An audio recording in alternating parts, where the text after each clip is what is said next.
오늘 말씀의 제목은 우리 마지막 절에 있었던 것 같이 하나도 남음이 없이라는 제목의 말씀으로 함께 은혜 나누실 텐데요.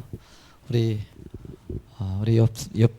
옆에 분 보시면서 우리 같이 인사 나눴으면 좋겠습니다. 예수님의 향기가 납니다. 예수님의 향기가 납니다. 예, 예수님의 향기가 납니다. 네. 그렇게 네네. 수줍어 하시는 분들도 계시고 당당하신 분들도 계시고 네. 최근에 들어서 요새 오늘 주문하면 내일 도착하는 아주 쇼핑할 때 너무 좋은 것 같아요. 그런데 물건을 주문을 하잖아요. 지난주에도 저도 물건이 필요해서 몇 가지를 주문을 했는데 분명히 상품 준비 중, 그 다음에 뭐 집화 완료 하면서 배송 중까지 떴어요. 근데 배송 중이에요, 계속. 조금 있다가 그 다음 왜 안 오지 했는데 배송지 도착 탁 했어요. 근데 안 왔는데 밖에 나가봐도 오지 않았는데 배송지 도착했다는 알림이 떠요. 이런 경우가 저만 있는 게 아니라 종종 있죠. 물건이 저한테 안 오고 옆집에 가 있는 경우도 있고 배달 사고인 경우도 있고 아니면 배달하시는 분이 좀 급하게 누르신 경우도 있고 이제 앞으로 가야 하는데 이미 도착했다고 누르는 경우들도 종종 있습니다. 물량이 많으니까 그러려니 해요. 분명히 주문도 했고 결제도 끝났고 배송이 되었다고 나오는데 며칠 동안이나 화면이 그대로인 경우가 있습니다. 왜 안 오지? 쇼핑몰 할 때 배달하시는 분들에게 괴담 같은 것이 하나 있습니다. 옥천 허브에 들어가면 물건이 일주일은 걸린다, 안 나온다라는 괴담이 있습니다. 실제로 옥천에서 물건이 많이 사라지기도 하고 그곳에 가면 참 처리가 늦기도 합니다. 그래서 괴담까지 나올 정도로 이렇게 우리 배달은 그리고 주문 이런 것들은 우리의 일상생활이 된 것 같아요.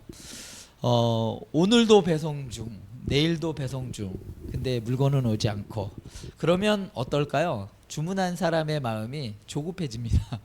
왜 안 오지? 이거 분명히 이번 주말에 써야 되는데, 이번 주일에 써야 되는데 금요일까지 배송 중이고 도착을 안 하면 초조해집니다.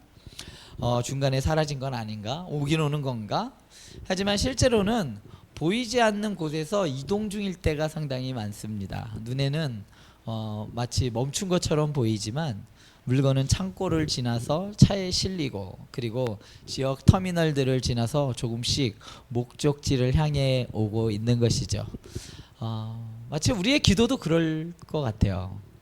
하나님께서 우리는 하나님께 기도를 해요. 그리고 하나님께 말씀도 붙들고 하나님 믿습니다. 믿음으로 하나님께 우리의 모든 일들을 맡겨요. 그런데 현실에서의 이 화면은 정지인 것 같아요. 마치 배송 중 이 화면처럼 변화가 없는 것처럼 보일 때가 있습니다. 응답이 안 되는 건 아닌가? 상황은 계속 그대로인. 그래서 마음속에 하나님께서 안 들어주시는 거 아니야? 아니면 하나님의 응답은 어디쯤 와 계실까? 이런 걸 궁금해할 때가 있습니다. 그런데 오늘 여호수아서 21장 오늘 읽은 말씀은 그 질문에 대해서 이렇게 대답합니다. 하나님의 약속은 사라지지 않는다. 중간에 사라지지 않고 중간에 분실되지 않고 중간에 멈추지도 않는다. 하나님의 말씀은 하나도 남김없이 이루어진다라고 오늘 말씀은 말하고 있습니다. 이스라엘 백성들이 출애굽을 해서 가나안 땅에 들어가기까지의 시간은 40년이 넘었어요. 광야에서만 40년이었고 상당히 긴 시간, 하루 이틀 안에 약속이 이루어지면 정말 좋겠죠. 근데 그 약속을 정작 받은 사람들은 광야길에서 거의 대부분 죽었습니다. 두 사람만 빼고요. 잘 알다시피 여호수아와 갈렙 말고는 나머진 다 길에서 사라졌습니다. 그들이 받은 약속이었어요. 본인들이 약속을 받았음에도 불구하고 그 약속을 끝내 보지 못했습니다. 하나님께서 사실은 그 약속은 언제부터 줬느냐? 출애굽 때부터 준 약속이 아니에요. 그들에게 가나안 땅을 약속하신 것은 바로 아브라함 때부터 하나님께서 약속을 하신 약속이었습니다. 애굽의 종살이를 거쳐서 광야의 40년과 그리고 수많은 전쟁들을 지나 마침내 하나님의 말씀이 그 약속이 이루어졌어요. 사람들의 눈에 봤을 때는 멈춘 것처럼 보였습니다. 아브라함 시대에 이삭과 야곱을 거치면서 하나님의 약속이 사라진 것처럼 보였어요. 아, 그래, 하나님은 들어주실 거야 라고 하면서도 한편으로는 정말 그럴까?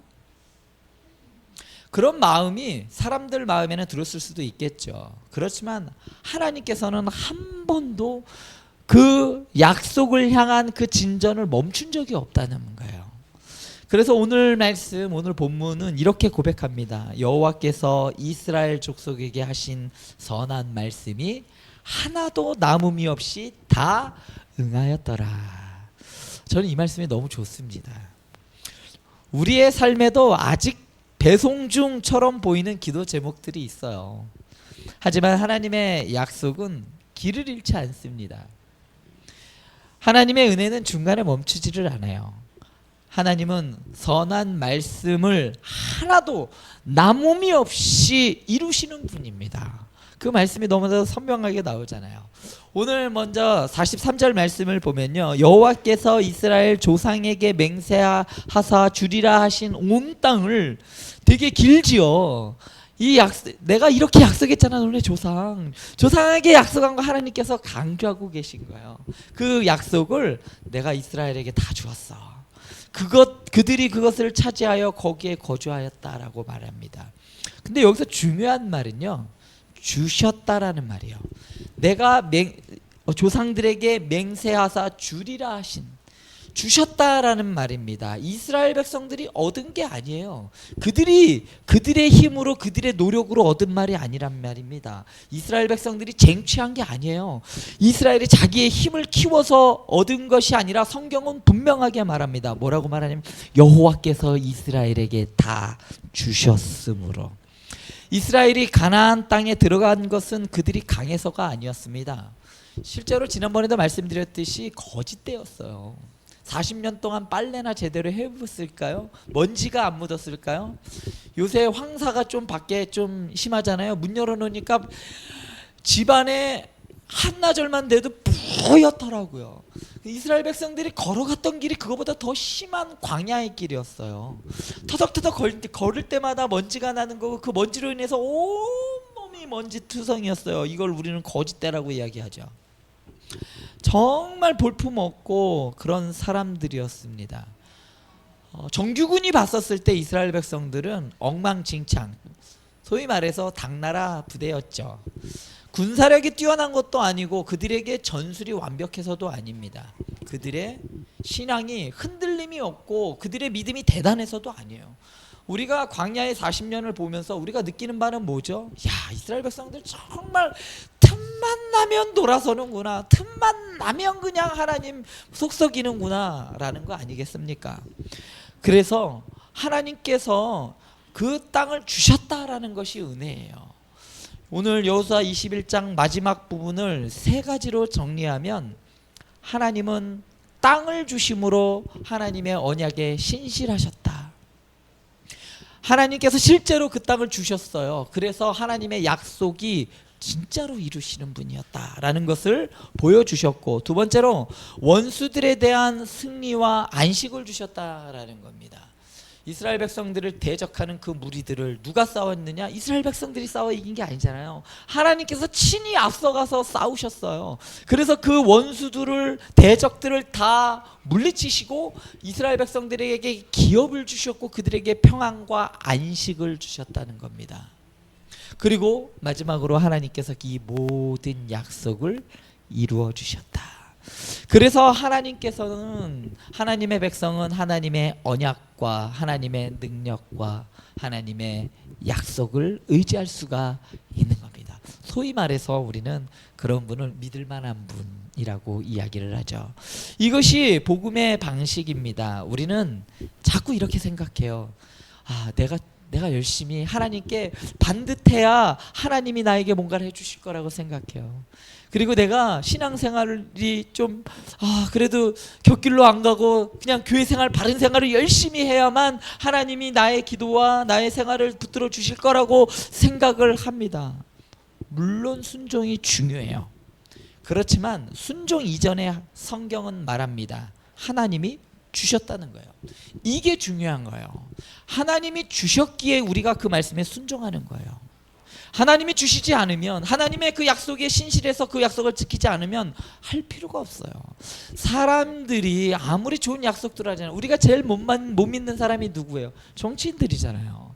수많은 공약과 약속을 하지만 그 약속을 제대로 지키는 사람들이 없기 때문에 정치인들은 믿을 만하지 못해. 쓴 거짓말쟁이들, 쟤들은 우리의 표만 받으려고 해. 이렇게 생각하잖아요. 왜냐하면 그 약속을 지키지 않기 때문이에요. 그런데 하나님께서는 하나도 남김없이 하나부터 열까지 철저하게 그 약속대로 하나님께서 들어주셨다. 그 약속을 지키셨다라는 게 하나님 믿을 만해. 내가 믿는 하나님은 그런 하나님이어야 되지 않겠습니까? 이스라엘 백성들이 받은 가나안의 약속은 어느 날 갑자기 주신 게 아니에요. 그 약속은 아까도 말씀드렸듯이 아브라함부터 시작되었습니다. 그런데 그 약속을 받은 아브라함은 어땠을까요? 그 약속이 이루어지는 낌새조차도 그는 누리지 못했습니다. 하늘의 별처럼, 땅의 모래처럼 가나안 땅을 주겠다는 약속의 땅, 젖과 꿀이 흐르는 땅을 주겠다는 그 약속을 받았음에도 불구하고 아브라함에게 있는 아들은 하나였어요. 하나가 어떻게 하늘의 별처럼 많을 수가 있겠어요?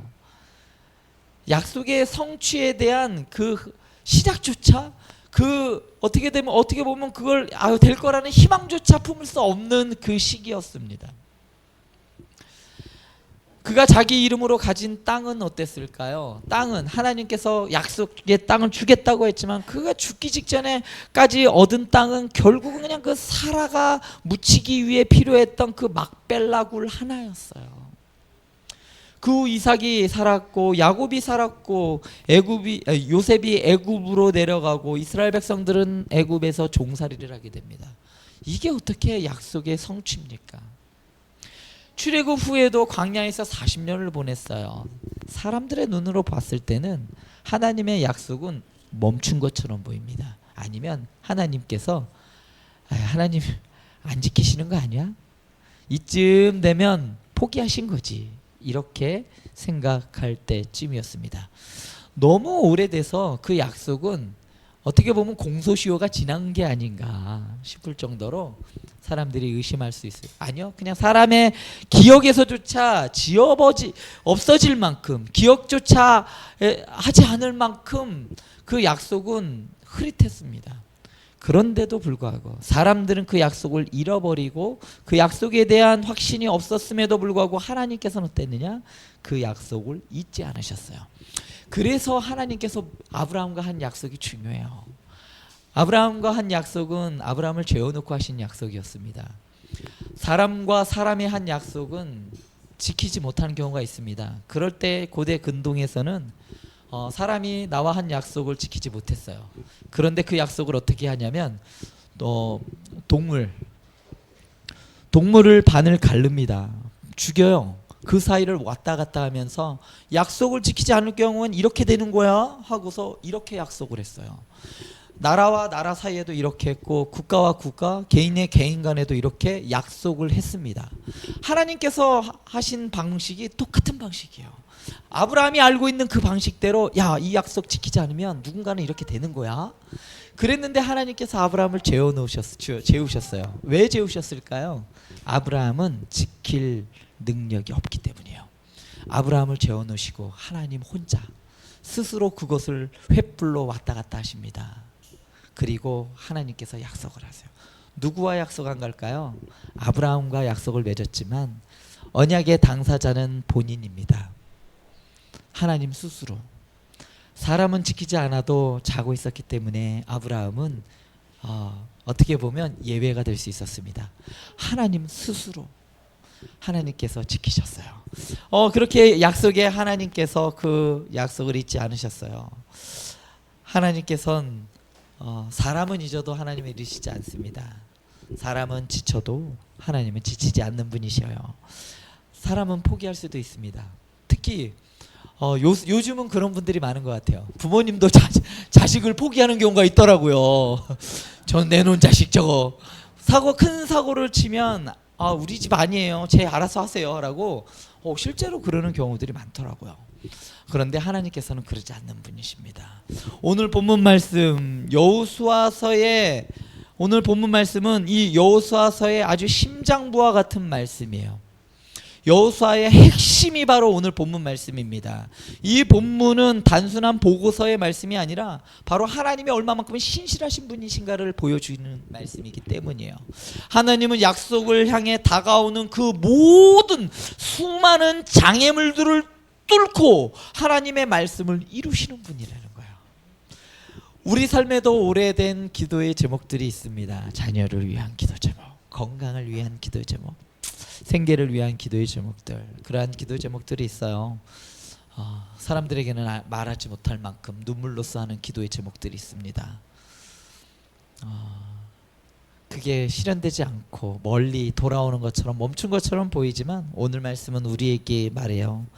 오래 걸린다고 사라진 것이 아니다.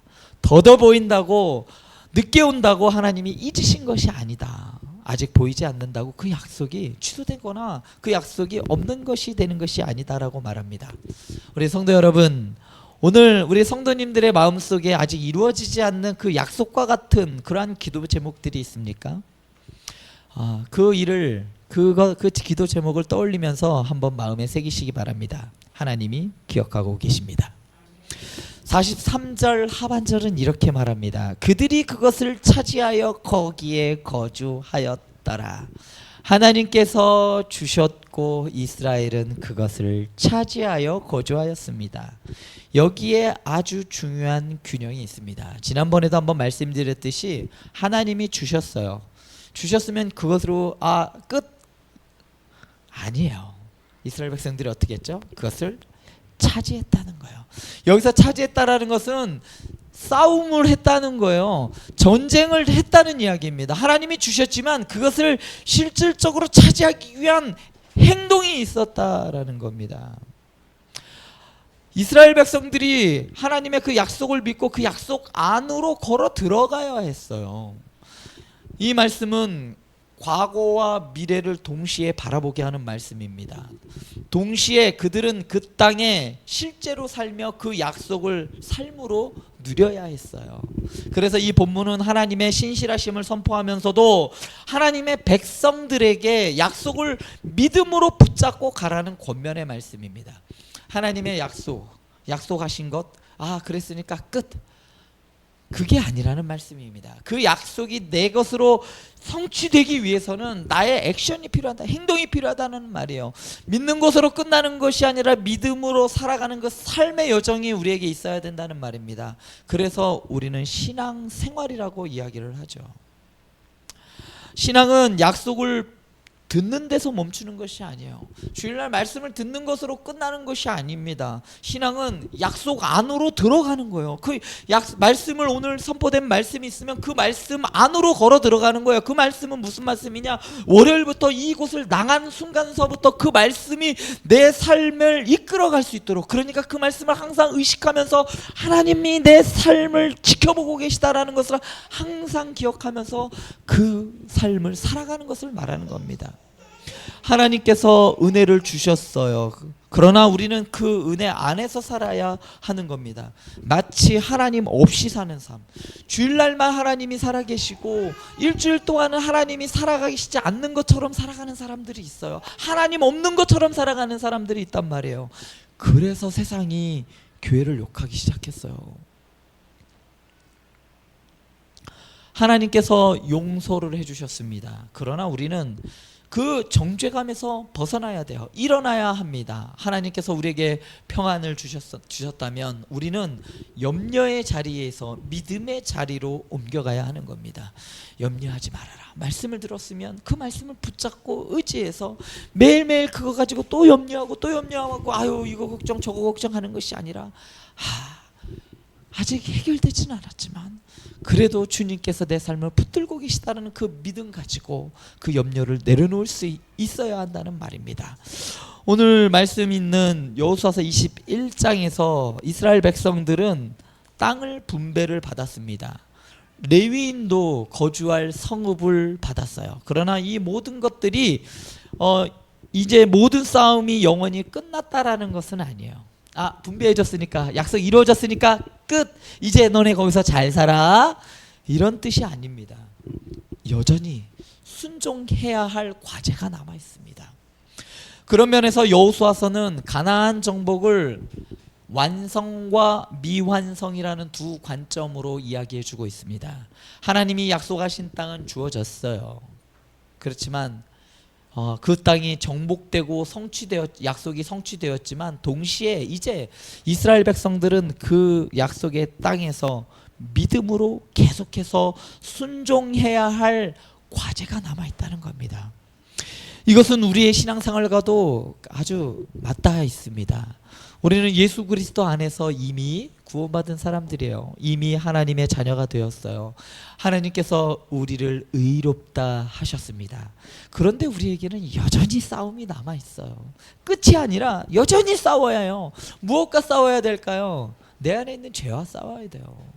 예수 믿는다고 해서 이 죄가 없어지는 것이 아니에요. 우리는 이 죄를 끊임없이 싸워야 됩니다. 그렇지만 분명한 건 이 죄로 인해서 더 이상 이 죄가 나를 정죄하지 못한다는 얘기입니다. 하나님의 자녀들의 공통적인 특징은 뭐냐면 이 죄에 대한 부분이에요. 이 죄를 아파한다는 이야기입니다. 매일매일 이 죄와 싸워야 돼요. 포기하는 게 아니라 매일매일 우리는 그 죄와 싸우면서 져요. 또 이기는 것도 아니야. 매일매일 져요. 그러면서도 뻔히 지는 걸 알면서도 매일매일 그 싸움을 해야 된다는 이야기입니다. 제가 지난번에 우리 성도님들에게 말씀드렸던 금요기도회 때 말씀드렸나요? 반복된 승리를 우리는 해야 된다는 이야기예요. 일주일 동안 저 밖에 나가면 조금만 유혹이 있어도 홀라당 넘어가요. 뭐 좀 좋은 일이 있다라고 하면 그것도 솔깃합니다. 작은 일에도 그 하나 끊어내지 못하는 그 연약한 모습들이 우리에겐 있어요. 실패하고 절망하고 우리는 진 것처럼 보이지만 그럼에도 불구하고 주님의 전에 나오는 거예요. 이곳에서 나와서 우리는 무엇을 선언하느냐? 승리를 선언하는 거예요. 하나님의 자녀입니다. 나는 죄에서 구원을 받았고 더 이상 죄는 나를 정죄하지 할 수 없습니다. 왜요? 예수 그리스도의 십자가를 의지해서 우리는 매주일 주일날 이곳에 와서 그 승리를 맛보아야 돼요. 왜냐하면 우리가 앞으로 갈 하나님의 나라에서 누릴 그 영원한 승리의 표본이기 때문이에요. 그래서 우리는 그 살아가는 싸움을 매일 해야 됩니다. 지더라도 해야 돼요. 이기는 사람 없습니다. 그래서 루터는 종교개혁을 생각했던 거예요. 아무리 내가 행동을 해도 아무리 수련을 하고 내가 아무리 경건생활을 열심히 하고 금욕생활을 아무리 해도 그 죄성, 그 죄로 인한 하나님의 심판 앞에서 자기가 어떻게 피할 수 있는 방법이 없어요. 절망감을 누릴 수밖에 없다. 절망감밖에 그가 볼 수밖에 없었다는 거예요. 그때 보인 것이 바로 은혜입니다. 하나님이 주신 은혜. 그래, 하나님이 주신 그 은혜 말고는 내가 의롭다함을 받을 수가 없다. 그래서 우리는 여전히 싸움이 남아있고 죄와 싸워야 돼요. 낙심과 두려움과 그리고 내 안에 있는 불신앙과 싸워야 합니다. 그래서 신앙에는 두 고백이 함께 있습니다. 하나는 하나님께서 이미 주셨다. 하나님께서 우리를 하나님의 자녀라고 해주셨습니다. 그 주신 것이 있고 그리고 나는 그 안에서 오늘도 믿음으로 살아가야 한다라는 이 고백이 있어야 되는 겁니다. 성도 여러분, 혹시 이런 마음이 있습니까? 하나님 나를 사랑하신다는 건 알겠는데 왜 내 마음은 아직 불안합니까? 예수님을 믿는데 왜 현실은 여전히 힘듭니까? 라는 질문이 있을 수 있습니다. 그것은 하나님의 약속이 실패했기 때문이 아닙니다. 우리는 이미 받은 은혜를 삶 속에서 배워가는 중이에요. 하나님은 추상적인 위로만 해주시는 분이 아닙니다. 야, 죽어서 하나님의 나라 가는 거야, 그냥 그걸로만 끝나는 것이 아니에요. 하나님께서는 아주 구체적으로 우리의 가정에서, 일터에서, 자녀들과의 문제와 그리고 관계 속에서, 그리고 교회의 사역 속에서 하나님의 말씀을 현실 속에서 이루어 가시는 분이라는 말입니다. 때로는 우리가 원하는 속도보다 느릴 수가 있어요. 때로는 우리가 예상한 방식과 다를 수가 있습니다.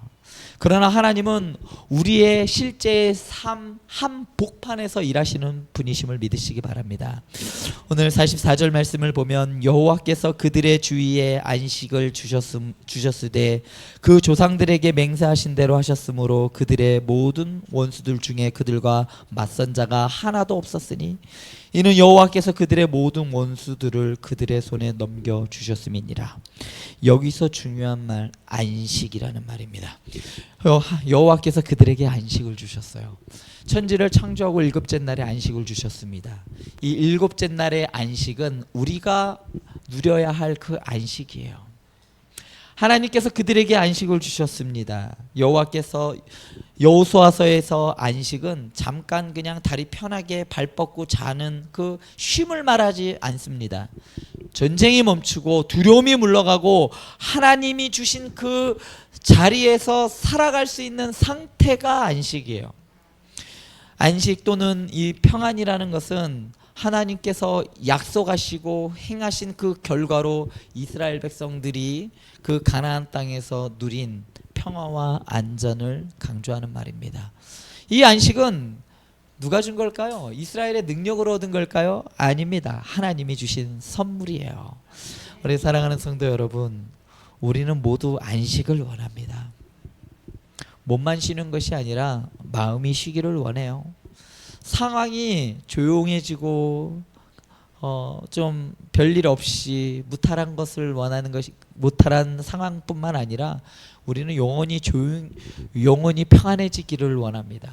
문제가 완전히 사라지지는 않아도 그 속에서 무너지지 않는 평안을 우리는 원하고 있습니다. 그러나 세상이 주는 안식은 조건부예요. 세상은 어떠면 우리가 평안하다고 이야기하죠. 세상은 어떠면 우리가 행복하다라고 이야기하죠. 충분히 돈이 있으면, 충분히 건강해야지만, 그리고 가지고 있는 문제가 다 사라지고 문제가 없는 상태가 되면, 그리고 사람들이 인정할 만큼 그러한 위치에 있으면 쉬라고 말합니다. 그 정도는 돼야 안식을 누리고 그 정도는 돼야 행복하다라고 말합니다. 하지만 하나님이 주시는 안식은 달라요. 하나님의 주시는 안식은 상황이 바뀌어서가 아니라, 상황이 모든 것이 다 처리돼서가 아니라 하나님이 나의 하나님이라는 그 사실에서 오는 평안입니다. 이것을 잘 누렸던 사람이 다윗이에요. 사방이 우겨 쌈을 당하는 것처럼 정말 위태로운 가운데서도 내가 자고 일어나 깰 수 있었다라는 것은 주의 지팡이와 막대기가 나를 안위하였기 때문에, 주님께서 나의 목자가 되셨기 때문에, 주님께서 나와 함께 하셨기 때문이라고 다윗은 고백하고 있는 겁니다.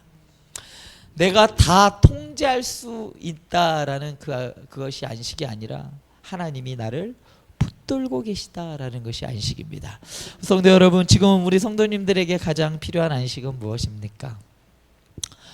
몸이 좀 쉬고 싶다라는 몸의 안식입니까? 아니면 마음의 평안입니까? 아니면 미래에 대한 그 불확실성에서 벗어나는 것입니까? 오늘 본문 말씀은 말해요. 여호와께서 안식을 주셨다. 이 안식은 결국 예수 그리스도 안에서 완성이 됩니다. 히브리서 4장은 여호수아가 준 안식이 최종적 안식의 그림자였음을 히브리서 4장은 말합니다. 진정한 안식과 평안은 우리는 어디에서만 누릴 수 있느냐? 바로 예수 그리스도 안에서만 주어지고 예수 그리스도 안에서만 우리는 누릴 수 있는 겁니다. 그래서 예수님께서 그러시잖아요. 수고하고 무거운 짐진 자들아 다 내게로 오라. 내가 너희를 쉬게 하리라. 예수님은 짐 없는 사람을 부르신 것이 아니에요. 무거운 짐진 사람을 부르셨어요. 지친 사람들을 부르셨단 말입니다. 버티다 무너질 것 같은 사람들을 부르셨어요. 기도하면서도 눈물이 나는 사람들을 부르셨다는 겁니다. 기도할 제목이 없을 만큼 너무나도 잘 돼서 잘 나가서 그런 사람들을 부르시는 것이 아니에요. 그러므로 주님 앞에서는 지친 것을 숨기지 않아도 됩니다. 힘든 것을 감추지 않아도 돼요. 사람들에게는 내가 좀 약한 모습을 보이면 그걸 약점이 되어서 사람들은 어떻게 해서든지 나를 깎아내고 넘어뜨리려고 하지만 주님께는 그러지 않아도 돼요. 주님께는 믿음 있는 척하지 않아도 됩니다. 주님께서는 지친 자를 꾸짖기 위해 부르신 것이 아니라 쉬게 하시기 위해서 부르시는 분이시기 때문입니다. 우리 45절 말씀을 보면요, 여호와께서 이스라엘 족속에게 하신 선한 말씀이 하나도 남음이 없이 다 응하였더라 라고 했어요. 오늘 말씀에 아주 절정, 제가 정말 우리 성도님들에게 하고 싶은 말씀은 이 말씀입니다. 하나도 남음이 없이. 이 말씀을 이제 이스라엘 사람들이 하는 그 히브리적 어령 형태로는요, 하나도 떨어지지 않았다는 의미예요. 하나님의 말씀이 땅에 떨어지지 않았다는 겁니다. 실패하지 않았고 헛되지 않았다는 말이에요. 여호와께서 이스라엘 백성에게 하신 그 선한 말씀이 모두 이루어졌어요. 사람들의 말은 바뀝니다. 수시로 바뀌어요. 처음에 이렇게 약속했다가 조금 지나면 요거 아닌 것 같은데 이렇게 말하고 저렇게 말하고 중요한 약속이 있어도 그래서 우리는 뭐래요? 계약서를 씁니다. 왜냐하면 사람은 자꾸 바뀌어. 화장실 들어갈 때 다르고 나올 때 다르다라는 말이 뭐 특별한 말이 아니라 우리에게 흔히 그런 일들이 있기 때문에 그런 말이 있는 거죠. 사람은 약속을 하고 있습니다. 상황이 바뀌면 말을 바꿔요. 그리고 마음이 변하면 약속도 변합니다. 그래서 또 어떤 사람은 또 능력이 부족하면 지키고 싶어도 지킬 수 없어요. 그러나 하나님의 말씀은 단 하나도 떨어지지 않습니다. 하나님께서는 말씀하시고 후회하시는 분이 아니에요. 저도 사람들과의 약속, 누구와 뭐 하기로 했다가 내가 왜 그때 약속했을까? 너무 힘든데 피곤한데 이런 경우들이 있어요. 하나님께서는 약속하시고 능력이 부족해서 멈추시는 분이 아니고 사랑하시다가 지쳐서 포기해서 버리시는 분이 아닙니다. 만약에 그러셨다면 진작에 이스라엘 백성들은 버려졌어요. 수없이 버림받고 수없이 뒤돌아선 이스라엘 백성들에게 끝까지 사랑하시고 그 모습 또한도 우리와 같지 않을까요? 우리는 수시로 하나님을 배신합니다. 수시로 예수님께 뒤돌아요. 예수님의 음성을 듣는 것보다 세상의 소리가 더 좋을 때가 많습니다. 그럼에도 불구하고 예수님께서는 끝까지 사랑하셨어요. 그렇기 때문에 하나님의 말씀은 실패하지 않고 하나님의 약속은 오래된 약속이다. 이거 2000년 전 몇천 년 전에 있던 얘기인데 그게 나랑 무슨 상관이야? 아니요. 그때 했던 그 약속이 그대로 지금 나에게로 신실하시게 지키시고 이루어 가시는 분이시기 때문입니다. 하나님의 말씀은, 하나님의 약속은 오늘 말씀에서와 같이 하나도 남음이 없이 다 이루어지는 겁니다. 다만 하나도 남음이 없이라는 말은 내가 원하는 모든 일이라는 말은 아니에요. 내가 원하는 시간에 내가 원하는 방식으로 다 이루어졌다는 뜻이 아닙니다. 이 방식은 누가? 하나님의 방식으로. 이 주체는 하나님이에요. 내가 원하는 방식으로 좀 이루어졌으면 좋겠어. 우리는 그렇게 생각하죠. 그렇지만 하나님께서는 우리에게 무엇이 필요한지 알고 계십니다. 나에게 무엇이 필요한지, 그리고 내가 무엇이 있어야 하는지 잘 아십니다. 그래서 하나님은 믿을 만한 분이에요. 하나님의 약속이 다 이루어진다는 말은 내 욕망이 다 성취된다는 말이 아닙니다. 하나님은 우리의 욕망을 보증하시는 분이 아니라 하나님의 선한 말씀을 이루어 가시는 분이에요. 얼마 전에 저희 아들이 축구 얘기를 하다가 일본 사람들도 한국이랑 축구하면 하나님한테 기도할 텐데 이기게 해달라고 기도하면, 나도 기도하면 하나님 어느 거 들어주시는 거야? 그렇죠. 우리의 바램대로라면, 기도한 사람의 바램대로 하나님께서 그걸 응답하신다면 참 난처하겠죠. 그런데 하나님께서는 우리의 의도와는 다르게 하나님의 방식대로 우리 삶의 그 약속을 이루어 가신다는 거예요. 그러므로 신앙은 내 계획을 하나님께 승인받는 것이 아니에요. 하나님, 나 이렇게 결정했어요. 이번 사업 이렇게 하기로 결정했으니까 하나님 도장 하나 찍어 주시죠. 이게 아니란 이야기입니다. 때로는 하나님이 내가 원하는 문을 닫을 때도 있습니다. 그래서 신앙은 하나님의 선하신 그 말씀 안으로 내 인생을 맡기는 겁니다. 내가 하는 이 결정이 어떤 결과가 올지는 모르겠습니다. 그렇지만 분명한 건 하나님께서 이 결정 가운데 함께 해주셔서 선한 일들을 이루어가여 주시옵소서. 근데 우리는 이 선한 일들이 다 잘 풀리는 걸로 이야기를 합니다. 아니요, 하나님의 뜻이, 하나님이 선하신 분이에요. 하나님이 하신 모든 일들은 선한 겁니다. 그래서 나에게 시련을 주시고 고난을 주시고 고통을 주시는 것도 하나님은 선하신 분이에요. 그 삶을 통해서 하나님의 의도와 계획은 나는 잘 모르겠어요. 모르겠지만 분명한 건 내 삶을 통해서 하나님의 그 약속과 하나님의 그 계획들을 이루어 가신다는 것만큼은 분명해요. 그걸 믿는다면 그 어떠한 결과가 온다 할지라도 그걸 내어 맡길 수 있는 믿음, 이것이 믿음이에요. 얼마나 좋겠어요. 내가 기도한 대로 응해 준다면. 그러면 예수 믿을만 나겠죠. 그런데 그렇게 해주시지 않습니다. 만약에 그렇게 했다면 세상은 온통 무질서해질 겁니다. 세상은 엉망진창이 될 거예요. 다 기도한 대로 저 사람은 저거 기도 들어줘야지, 이 사람은 이거 기도 들어줘야지. 하나님은 도깨비 방망이가 아니라, 우리는 그래서 내 중심으로 하나님께 기도하는 것이 아니라 우리의 신앙생활의 중심은 항상 하나님, 예수 그리스도 중심으로 우리는 신앙생활을 해야 한다는 겁니다. 때로는 하나님께서는 내가 붙들고 싶은 것을 내려놓게 할 때가 있어요. 때로는 내가 생각하는 길, 이 길은 아닌 것 같은데, 이 길이 맞는 것 같은데, 근데 하나님께서는 그걸 막으셔요. 사도 바울의 길을 막으셨던 것처럼, 사도 바울은 마케도니아를 통해서 아시아로 너무나도 가고 싶었지만 하나님께서 막으셨잖아요.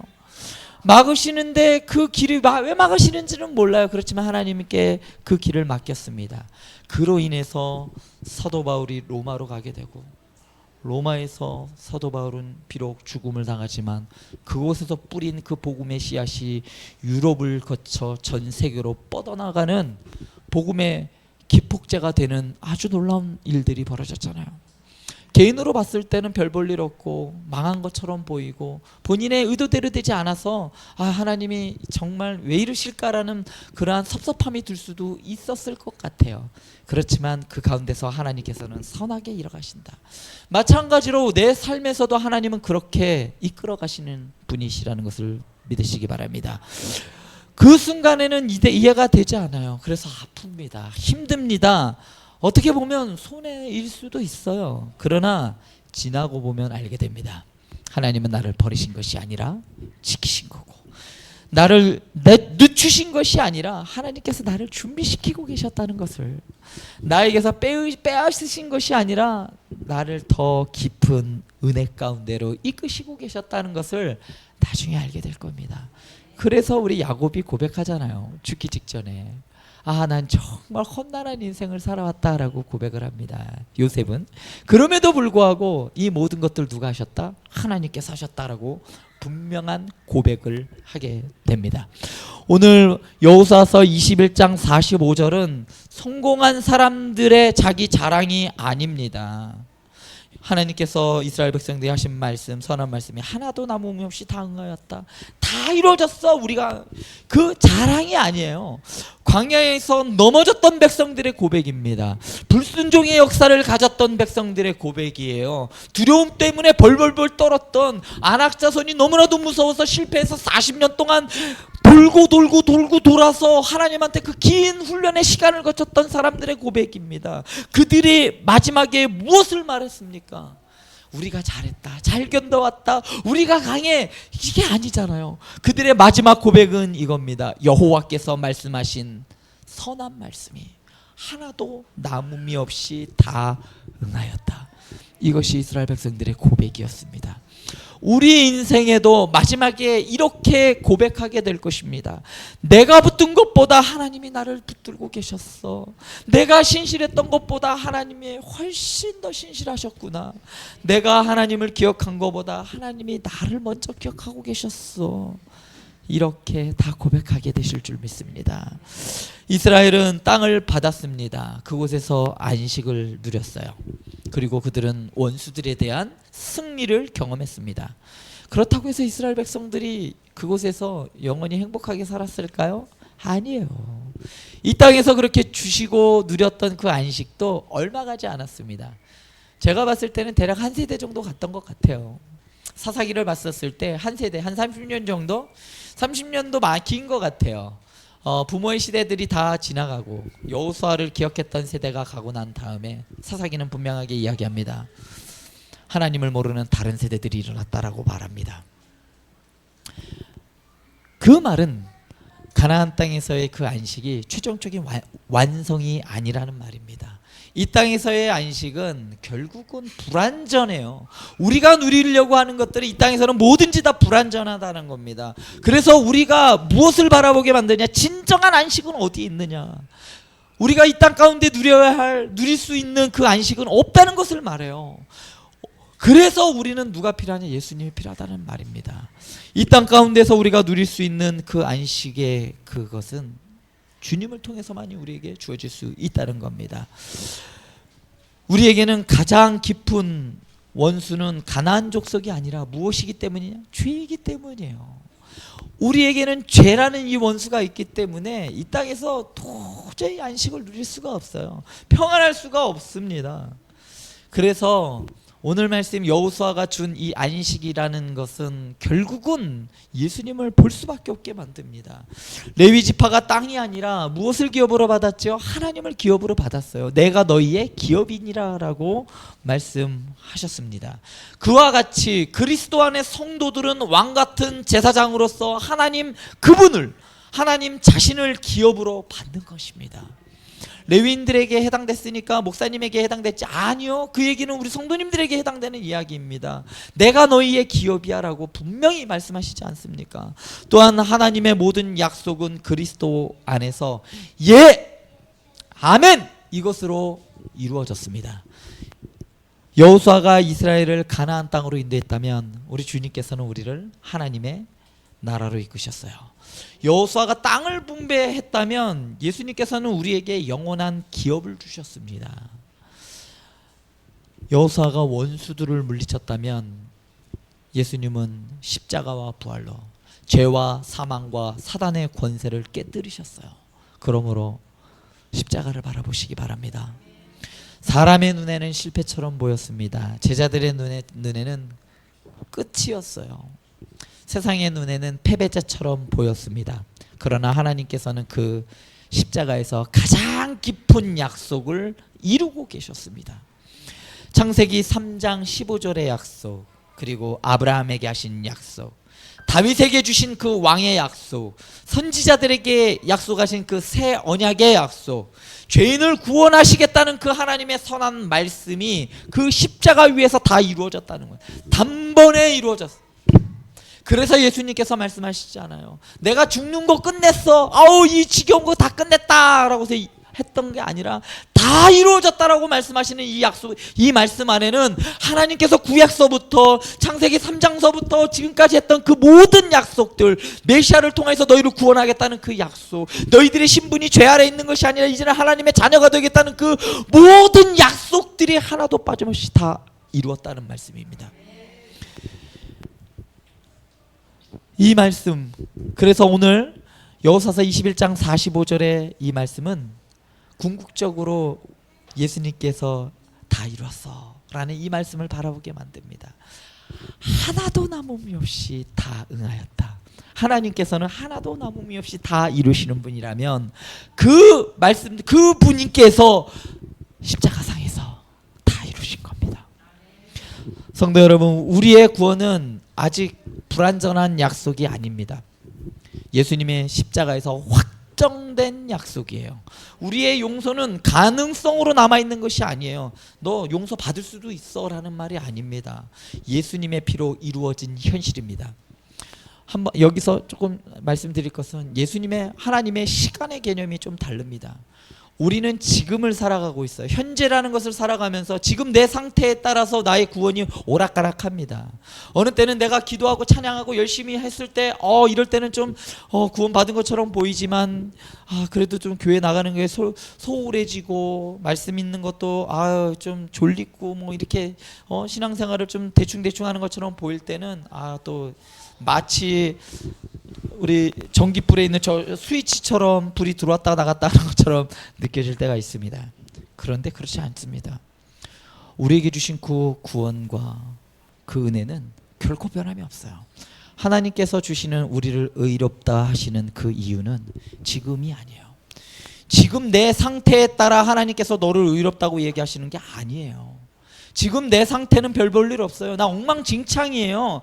지금은 다른 사람에게 말하는 것조차도 난 정말 별 볼 일 없는 사람입니다. 그런데 하나님께서 무엇을 보느냐? 마지막 심판대 앞에서 서 있을 나를 보고 계시는 겁니다. 예수님을 믿고 예수 그리스도 안에 있는 나를 보고 계시는 거예요. 그래서 마지막 심판대에서 내가 너를 의로하라고 선언하신 그 선언을 가져오셔요. 그래서 지금 얘기하시는 겁니다. 내가 너 지금 때문이 아니야. 마지막에 선언될 그 하나님의 의롭다 하심, 그것을 끌고 오셔서 하나님에게는 과거와 현재와 미래가 다 동일하신 분이에요. 지금의 상태에 따라 나를 판단하시는 분이 아니라 앞으로 내가 십자가 앞에서 무너지고 주님을 붙잡고 내가 예수 그리스도 안에 있을 그 나를 바라보시면서 최후의 심판에서 선언하실 그 선언 가지고 나를 의롭다고 하시는 겁니다. 바울이 바라본 게 그것이고, 바울이 오직 의인은 믿음으로 말미암아 살리라 했던 이 말씀조차도, 이것도 내가 지금 말씀을 살아냈기 때문이 아니라 하나님의 심판대 앞에서 선언되어질 그 이야기, 그 선언을 가지고 와서 이렇게 하나님 앞에서 의롭게 의인으로 칭할될 너희들은 어떻게 살아야겠니? 말씀으로 살아야 되지 않겠니? 라고 권면하고 있는 겁니다. 우리는 하나님의 신분은 절대로 흔들림이 없습니다. 왜냐? 그 선언되어짐 때문이에요. 그리스도 안에서 보증되은 겁니다. 우리의 보증이 누구예요? 바로 예수님이에요. 예수님께서 보증하였기 때문에 그 사단이 우리를 뭐하지 못한다? 정죄하지 못한다라고 이야기를 했습니다. 그러므로 우리는 이 약속을 붙들고 오늘을 살아가야 할 것 같아요. 가정을 위해 오랫동안 기도했지만 아무 변화가 없는 가정도 있어요. 자녀를 위해서도, 관계를 위해서도, 건강을 위해서도 그렇게 수많은 기도와 시간을 들여 기도를 했지만 전혀 변화되지 않는 그러한 벽을 느끼는 분들이 계시죠. 오늘 하나님은 그 모든 사람들에게 말씀하십니다. 내 선한 말은 하나도 땅에 떨어지지 않는다. 이스라엘에 가면 통곡의 벽이라는 것이 있습니다. 얘기 들어보셨나요? 그 통곡의 벽은 예전 다윗 왕 때 세워진 그 성을 말해요. 그러니까 다윗 왕 때, 솔로몬 때 지어진 그 성전의 한 벽면을 말합니다. 그게 아직 있어요. 그거를 이제 발굴해내서 그 한쪽 면이 있습니다. 그래서 이 유대인들에게는 하나님의 전에 더 가까이 가는 게 하나님께서 더 잘 들어준다고 생각을 했어요. 그래서 그 벽을 붙들고 수많은 사람들이 기도합니다. 수많은 순례자들이 그 벽을 보고 기도를 해요. 그래서 한 기자가 그 벽을 붙들고 기도하는 사람에게 물었습니다. 뭐 기도하면 좀 편해지십니까? 라고 했더니 그분이 뭐라고 했는지 아세요? 답답합니다. 벽 붙잡고 기도하니까 답답하죠. 우리가 살아가는 세상은 답답해요. 그래서 우리가 뚫어지는 것이 아니라, 마음이 시원해지는 것이 아니라, 이 세상은 답답하고 헝클어지고 망가져 있는 세상이에요. 그 세상 속에서 오직 예수 그리스도만이 우리의 참된 구원자가 되고 소망이 되시는 분이라는 말입니다. 오늘 그러므로 우리는 어떻게 살아가야 할까요? 첫 번째, 우리는 기억해야 됩니다. 믿음은 기억의 싸움이에요. 아이들에게 왜 하나님의 말씀, 성경 말씀을 기억하게 하고 암송하게 하는지 알아요? 그 말씀 정말 오래 갑니다. 아이들에게 어려서부터 가르친 그 말씀이 정말 아이에게 필요한 그 적절한 시기가 되면 그 말씀이 떠오르게 돼요. 그래서 믿음은 기억의 싸움이에요. 그래서 그 기억 때문에 하나님께서 여호수아에게 길갈에도 어디를 갈 때에도 항상 무엇을 기념비적인 것들을 세우고 기억하게 만드신 거죠. 마귀는 아직 안 된 것만 보게 만듭니다. 부족한 것만 보게 만들어요. 상처만 반복해서 보게 만들어요. 그러나 믿음은 하나님이 하신 일을 기억하게 합니다. 여기까지 인도하신 하나님을 기억하시기 바랍니다. 넘어졌지만 다시 일으키신 하나님이 있을 거 아니에요. 그 하나님을 기억하시기 바랍니다. 막다른 길에서 새 길을 내신 그 하나님을 기억하시기 바랍니다. 기다림이라는 것은 아무것도 하지 않는 시간이 아닙니다. 기다림이라는 것을 통해 하나님께서는 우리 하나님의 성품을 배워가게 만듭니다. 오래 참고 기다리심. 하나님은 빠른 분이 아니에요. 신속 정확하신 분이 아니라 하나님께서는 그냥 신실하신 분이에요. 하나님은 조급하신 분이 아니라 완전하신 분이에요. 하나님은 늦는 분이 아니라 가장 선한 때, 가장 적재적소, 그 우리에게 가장 필요한 때를 하시는 분이 바로 하나님이십니다. 세 번째로, 오늘의 자리에서 우리는 그러므로 순종해야 합니다. 하나님이 약속을 이루신다는 말은 우리가 아무렇게나 살아도 된다는 말이 아니에요. 우리는 가정에서 믿음으로 말해야 돼요. 일터에서 정직하게 살아야 됩니다. 교회에서 맡겨진 자리를 신실하게 감당해야 합니다. 관계 속에서도 저 사람 절대로 용서할 수 없어. 아니요. 그렇게 절대로 용서할 수 없는 나를 용서해 주셨어요. 내 마음이 지쳐도 꼭 예배의 자리를 지키시기 바랍니다. 이곳에서 승리를 경험하지 아니하면 우리는 매일매일 패배감 속에서 패배자로 살아갈 수밖에 없어요. 작아 보이는 순종이 하나님의 약속을 누리는 길입니다. 네 번째로, 우리는 예수님 안에서 안식을 해야 돼요. 우리는 결과를 다 알 수 없습니다. 내 삶의 이 일의 끝을 알 수가 없어요. 하나님이 언제 응답하실지, 그리고 어떤 방식으로 내 기도를 응답하실지 모릅니다. 그런데 우리는 한 가지를 알아요. 예수님께서 이미 십자가에서 다 이루었다라고 말씀하시고, 그러므로 우리는 미완성의 현실 속에서도 완전한 복음 위에 설 수 있는 겁니다. 사랑하는 성도 여러분, 오늘 본문 말씀은 3절, 아주 짧지만 아주 강렬합니다. 여호와께서 주셨다. 여호와께서 안식을 주셨어. 여호와께서 원수를 넘겨주셨어. 여호와의 선한 말씀이 하나도 남음이 없이 다 응하였다. 여기서의 주어가 누굴까요? 여호와께서, 하나님께서, 하나님이 주어입니다. 이스라엘의 이야기를 끝까지 밀고 가신 분이 누구냐? 하나님이에요. 광야의 세대를 지나 약속의 땅에 이르게 하신 분도 하나님이시고, 흔들리는 백성들을 다시 붙드신 분도 하나님이시고, 불완전한 순종 속에서 자기의 약속을 이루신 분도 하나님이십니다. 그러므로 우리의 인생길도 결국은 주어가 누가 되어야 될까요? 하나님이 주어가 되어야 됩니다. 내가 버틴 이야기가 아니라, 내가 살아온 이야기가 아니라 하나님이 붙으신 이야기가 되어야 합니다. 내가 이긴 이야기가 아니라 하나님께서 내 삶에서 싸우신 이야기가 되어야 되지 않겠습니까? 내가 이만큼 이렇게 험난한 생활을 살며 내 이야기가 아니라 하나님의 선한 말씀을 내 삶 속에서 하나님이 이루어 가신 이야기가 되어야 한다는 말입니다. 오늘 우리 성도님들의 삶에 아직 남아있는 기도의 제목은 무엇입니까?